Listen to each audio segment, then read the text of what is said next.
Hello friends, आज हम जानेंगे कि किस तरह से हम अपने कार्यों को आसानी से बना सकते हैं बिना किसी कुंडली को दिखाए, बिना किसी नक्षत्र वगैरह को दिखाने की आवश्यकता आपको नहीं पड़ेगी। अगर आप अपने स्वरों से ही आप पहचान सकते हैं कि किस तरह से आप किस वक्त आपको कौन सा काम करना चाहिए जो आपको आसानी से सफलता मिल सके। ठीक है फ्रेंड्स, तो आज हम जानेंगे। सबसे पहले हम महीने के 2 पार्ट करेंगे, एक कृष्ण पक्ष, एक शुक्ल पक्ष। ठीक है, पूरे महीने के में कौन से कार्य कब करने चाहिए, कठोर कार्य कब करने होते हैं, जिनमें कठोर कार्य किसे कहा जाता है, कठोर कार्य लड़ाई झगड़े वाले, कोई ऐसे कार्य जो बिना झगड़े हो ही नहीं पाएंगे, जिनमें आपको अपना हृदय कठोर करना पड़ेगा, बिना बल के वो कार्य हो ही नहीं सकते हैं। तो ऐसे कार्य को आपको कृष्ण पक्ष में करना चाहिए। कृष्ण पक्ष में जो होता है, कृष्ण पक्ष की जो शरीर से जहाँ पे आपको बल लगाना, माना आपको कृषि का कार्य करना है या कोई भी ऐसा कार्य जो तुरंत फल आपको उसका परिणाम तुरंत चाहिए, वो आपको कृष्ण पक्ष में करना चाहिए। और कृष्ण पक्ष से शुरू करके अमावस्या तक आपको ये करना चाहिए। यानी सूर्य उस वक्त बहुत प्रबल रहता है जब आप कृष्ण पक्ष में इस तरह के कठोर कार्य करते हैं तो, और आपको बहुत जल्दी सफलता भी इसमें मिल जाती है। चर कार्य भी इसे कहा जाता है। अच्छा, ये भी जरूर जानें कि सूर्य नाड़ी किस वक्त चलती है, ताकि आपका सूर्य तो प्रबल रहता ही रहता है उस वक्त, और भी स्ट्रांग रहेगा अगर आप सूर्य नाड़ी के दिन इस तरह के कार्य को करते हैं। जहाँ आपको अधिक ऊर्जा की आवश्यकता होती है, वहाँ आपको ये जानना भी बहुत ज़रूरी है। प्रथम द्वितीय तृतीय के दिन सूर्य नाड़ी चलनी चाहिए।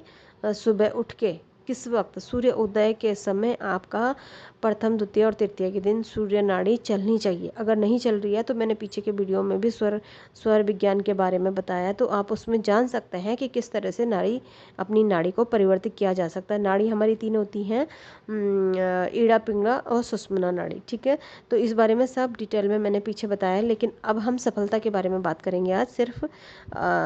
अब है चतुर्थी, पंचमी और षष्ठी के दिन चंद्र नाड़ी चलती, सप्तमी, अष्टमी, नवमी के दिन सूर्य नाड़ी चलती है, और दसवीं, एकादशी, द्वादशी के दिन चंद्र नाड़ी, तृतीय, चतुर्थी और अमावस्या के दिन सूर्य नाड़ी का चलना जरूरी है।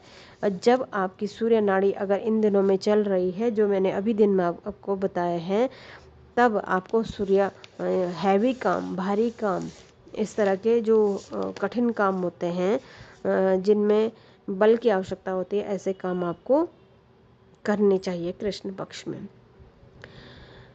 कृष्ण पक्ष की प्रथमा सूर्योदय के सूर्य स्वर चलना चाहिए। स्वर बदल सकते हैं, अगर नहीं चल रहा है तो आप स्वर बदल सकते हैं, तब जाके आप काम में जाएं तो आपको जरूर आपको सफलता की प्राप्ति होगी। ठीक है, अब बात करेंगे दूसरा पार्ट, अमावस्या। अमावस्या का अगला दिन शुक्ल पक्ष माना जाता है। प्रथम दिन सूर्योदय के समय आपका चंद्र स्वर ही चलना चाहिए। अगर नहीं चल रहा है तो आपको जो तरीके बताए हैं, आप अपना स्वर बदल सकते हैं अगर आपको उस दिन कार्य करने के लिए जाना हो तो। ठीक है, प्रथमा, द्वितीय और तृतीय के दिन आपका चंद्र स्वर चलेगा, चतुर्थी, पंचमी, षष्ठी के दिन सूर्य स्वर चलेगा, सप्तमी, अष्टमी, नवमी के दिन चंद्र स्वर चलेगा, एकादशी, द्वादशी और त्रयोदशी के दिन सूर्य स्वर चलेगा, और चतुर्थी, पंचमी और पूर्णिमा के दिन चंद्र स्वर चलेगा। इन चीज़ों का आप ध्यान रखें।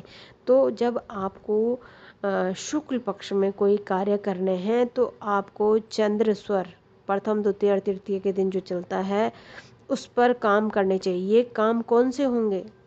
ये कोई भारी काम, ये तो मन से संबंधित काम होंगे। नया बिजनेस खोलना है आपको, नया कार्य करना है आपको दुकान खोलनी है, उद्घाटन करना है, नया मकान बनाने, आप निर्माण करना चाहते हैं, आप अस्थायी रूप से किसी भी तरह का कोई काम करना चाहते हैं, तो हमेशा शुक्ल पक्ष में ही होना चाहिए। और अगर आप चंद्र स्वर में ये कार्य करते हैं तो और भी अच्छे हो जाते हैं। ये कार्य में आपको बहुत सफलता मिलती है। जब पहला चंद्रमा निकलेगा तो आप चंद्रमा के कहकर अपनी सफलता की प्रार्थना करेंगे। जो भी काम आप शुरू करेंगे, है ना, चंद्रमा की ऊर्जा महसूस करें और अपने अनुलोम विलोम करके अपने चंद्रमा को इससे प्रार्थना करें कि आपको जो भी कार्य करने हैं वो आपके पूरे हो जाएं। इस तरह से आप स्वर के माध्यम से कार्य कर सकते हैं। अब मैं आपको थोड़ा सा ये बताऊंगी कि आपको स्वर कैसे परिवर्तित करना है।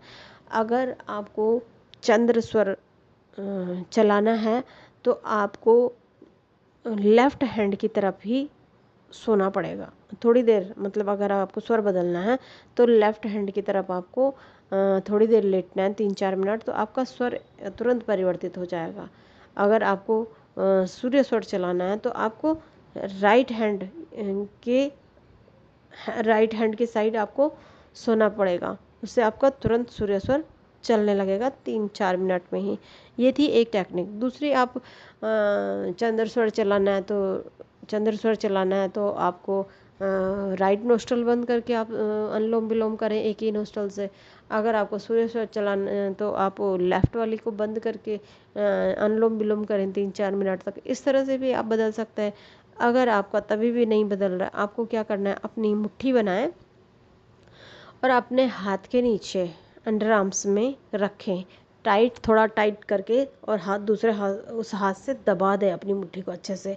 3-4 मिनट में ही आपका स्वर चेंज हो जाएगा। जिस स्वर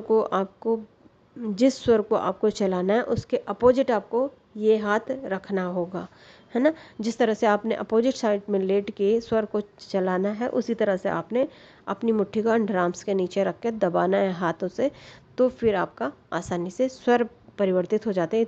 3 तरह से आपको स्वर परिवर्तन करने का मैंने आपको तरीका बताया। इस तरह से आप अपने स्वर को बदल सकते हैं।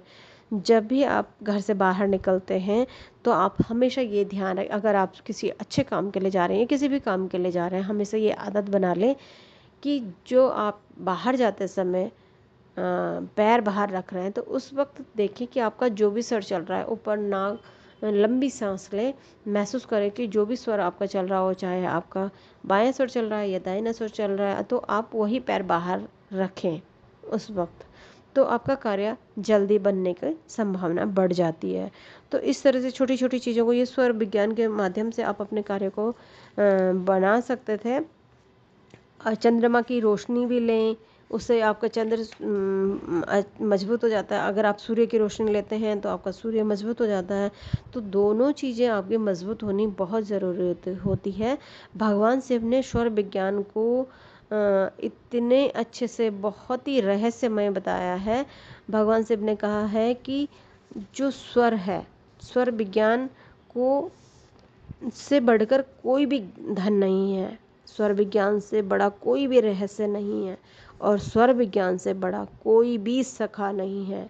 अगर आप स्वर विज्ञान पर काम करते हैं, स्वर विज्ञान के माध्यम से अपना जीवन यापन करते हैं, तो आप बहुत ही मोक्ष की भी प्राप्ति होती है। इसमें ऐसा नहीं है कि आप सिर्फ जीवन ही अच्छा जी पाते हैं, आपकी दीर्घायु आप होते हैं, स्वस्थ आप रहने लगते हैं, आपको यश की प्राप्ति होती है, क्योंकि आपके तो चक्रा भी इसमें बैलेंस होते हैं। सारा टोटल कुछ भी ज्ञान मिला के चक्रा पे ही आ जाता है। आपके बॉडी के चक्र ऑटोमेटिकली बैलेंस होने लगता है जब आप स्वरों पे काम करते हैं। तो क्योंकि ईड़ा नाड़ी, पिंगला नाड़ी और सुषुम्ना नाड़ी, सुषुम्ना में ही तो हमारे सारे चक्र विद्यमान रहते हैं। तो जब हमारी सुषुम्ना एक्टिव होती है तो हमें उस वक्त ध्यान करना चाहिए।